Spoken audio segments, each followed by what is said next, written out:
Imagitatrice, imagitateur, hello there! Comment que ça va bien les gens? Nous sommes toujours un peu en mode relaxation, c'est les vacances d'été qui achèvent bientôt. J'espère que vous avez su profiter, vous aussi, de la saison estivale. Et on est prêt pour la rentrée. Ah ouais, avec des choses terriblement sombres, très sombres même. Je vais t'expliquer.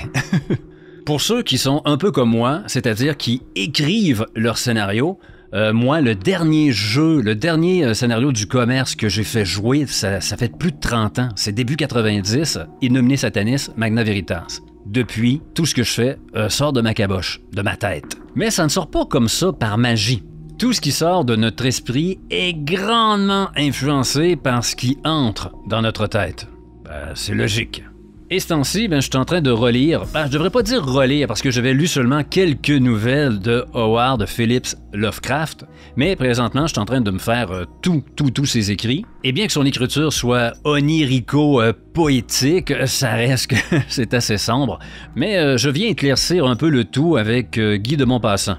Quoique lui aussi, côté noirceur, monsieur était capable, oui, grandement capable. Et comme à côté, une lecture beaucoup plus légère, j'ai découvert l'auteur australien J. Christophe. Et ce monsieur est en train de me réconcilier avec le genre vampirique. J'étais tombé sous le charme de l'écriture de Anne Rice, fin 80, début 90, avec la saga des vampires, la saga des sorcières. Et pas juste un peu, là. Anne Rice a sans doute contribué à me garder dans le monde des rôlistes. J'ai tellement aimé que je voulais absolument reproduire cette ambiance à la table. Donc, j'ai joué Vampire essentiellement à cause de Anne Rice. Aujourd'hui, relire Anne Rice, je ne suis pas certain que je serais autant sous le charme. Et clairement, toutes les lectures que j'ai faites ensuite concernant les vampires, ça dépassait pas le qualificatif de pipi caca, là. Et je me considère très généreux au niveau de ma critique. Donc, attendez-vous, en tout cas pour ma part, en tant que maître de jeu qui crée ses propres scénarios, à des trucs vachement sombres dans les semaines à venir. Mais croyez-moi, vachement divertissant. Et concernant la prochaine sortie en Actual Play sur la chaîne des Imagitateurs, ça ne fait pas exception au niveau de ses influences. Et cette fois-ci, ce n'est pas des influences immédiates, ce n'est pas mes lectures qui ont motivé le prochain scénario. Non, ce sont d'anciennes amours. Ah oui. Deux des films de science-fiction qui m'ont le plus chamboulé. D'une part, 2001, l'Odyssée de l'espace, réalisé par Stanley Kubrick, 1968. T'inquiète, j'étais pas né, ok, je l'ai découvert plus tard. D'une part, sur le cul, sur le niveau de réalisme qu'on avait pour l'époque. Et d'autre part, pour le scénario, signé Stanley Kubrick et Arthur C. Clarke, un géant de la littérature de science-fiction. Et une grande part qui fait qu'aujourd'hui, 2001, Odyssée de l'espace est un chef-d'œuvre et un film culte, c'est qu'il était un peu prophétique, avant-gardiste, pour exposer ainsi la dérive que pouvait engendrer l'intelligence artificielle. Je m'excuse, en 68, il fallait le faire. Il fallait y penser. Ça s'appelle aux échecs le jouer 10 coups d'avance.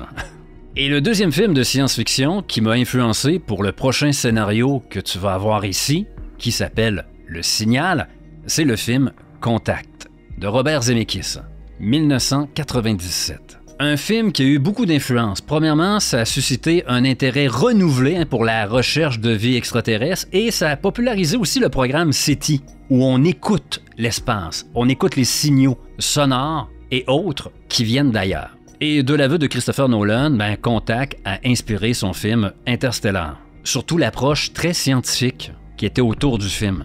Selon quoi, on pouvait faire un film très divertissant, mais basé aussi sur la science. J'ai donc pris ces deux amours de jeunesse, je les ai brassés ensemble et je les ai remaniés à ma sauce. Pour en faire un petit actual play qui s'écoute très bien, 60 minutes. Parce que j'ai une seule joueuse devant moi, Ginny. Ouais, lorsque t'as un ou deux joueurs, ça roule. Et j'aime bien parce qu'on va vraiment jouer dans la psychologie des personnages. On a le temps de les travailler au corps. Ouais, j'aime bien. Il y en a qui appellent ça de la torture. Moi, je m'amuse. C'est un jeu, non? Mais si tu prends ce scénario-là pour le faire jouer, tu peux facilement mettre 2, 3, 4 joueurs ou joueuses devant toi. Et même que ça risque d'être encore plus fou. et d'engendrer une situation encore plus explosive. Je te le conseille, des explosions, c'est beau, non?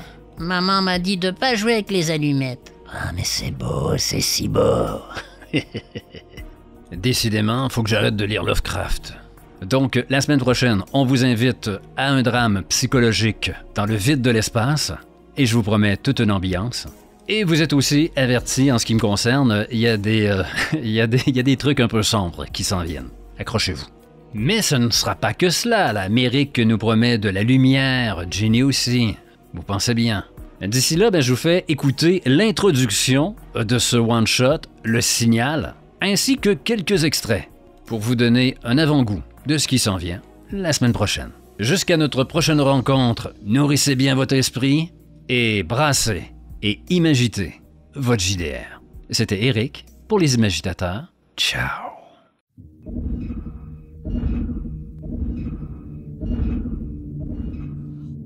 L'été dernier, il y a à peine un an, tous les récepteurs de radio et les modems de la Terre ont reçu un étrange signal venant de l'espace.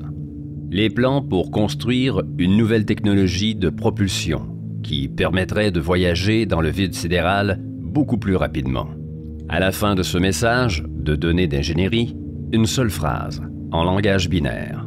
Venez à nous pour atteindre l'élévation, l'autre étape de l'évolution. La course vers l'espace commença aussitôt entre les nations, alors qu'ils avaient trouvé l'origine du signal. Une sphère d'1 mètre de diamètre à peine, flottant tout près de Ganymède, la plus grosse lune de Jupiter. Pour plusieurs, cette sphère représente ni plus ni moins que le Saint Graal, la promesse d'une transformation de l'espèce humaine, un bond dans notre évolution. Plusieurs mois plus tard, le vaisseau en tête de cette course vers le futur est la navette Perceval de la NASA. Toutefois, celle-ci n'a que 2 jours d'avance sur les navettes chinoises et russes. Après 6 mois dans l'espace, à 1 jour seulement de la sphère inconnue, d'où provient le signal, allons retrouver la minuscule équipe à bord de la navette Perceval, soit la capitaine Sarah Mitchell, le mécanicien de bord David Monroe et l'intelligence artificielle Merlin. Voici quelques extraits du one-shot Le Signal. Merlin, combien de temps avant la perte de contact? 2h11. Dois-je conserver les messages personnels dans les archives ou les effacer, Capitaine Mitchell? Conserve-les et prépare-toi à enregistrer le mien. Très bien. Et appuie sur le bouton qui permet d'enregistrer le message. Enregistrement démarré, Capitaine Mitchell. J'affiche immédiatement un grand sourire et j'essaye d'agrandir un peu mes yeux. Je sais que je suis fatiguée et j'essaye immédiatement de récupérer une sorte de bonne mine, même si ça va être compliqué. Et coucou tous les 3. Alors comme ça, Lynn, on va s'amuser au lieu de parler avec maman. T'as bien raison, profites-en. Dani, c'est super pour ton nouveau copain, j'ai hâte de rentrer pour aller voir les chiens. Wow! Ah, Sarah, tu devrais voir ça, c'est complètement différent que de regarder à travers un hublot, Jupiter prend la moitié du paysage et j'ai l'impression de flotter littéralement sur la planète. Ça fout le vertige. On n'en voit jamais un pilote seul, mais n'importe quoi. Mais Merlin, qu'est-ce qui te prend? J'ai toutes les aptitudes pour vous assister, Capitaine Mitchell. Je commence à avoir un doute et je pense que je balade mon regard un petit peu partout. Que faites-vous, Sarah? Je pilote mon vaisseau, Merlin. Vous devez rebrousser chemin et vous diriger vers la Terre. Et pourquoi? Fermeture de l'éclairage. Tu vois l'éclairage de toute la navette s'éteindre. Seul ton tableau de bord avec tous ses voyants éclaire. Toujours le regard fixé devant elle, sous son casque.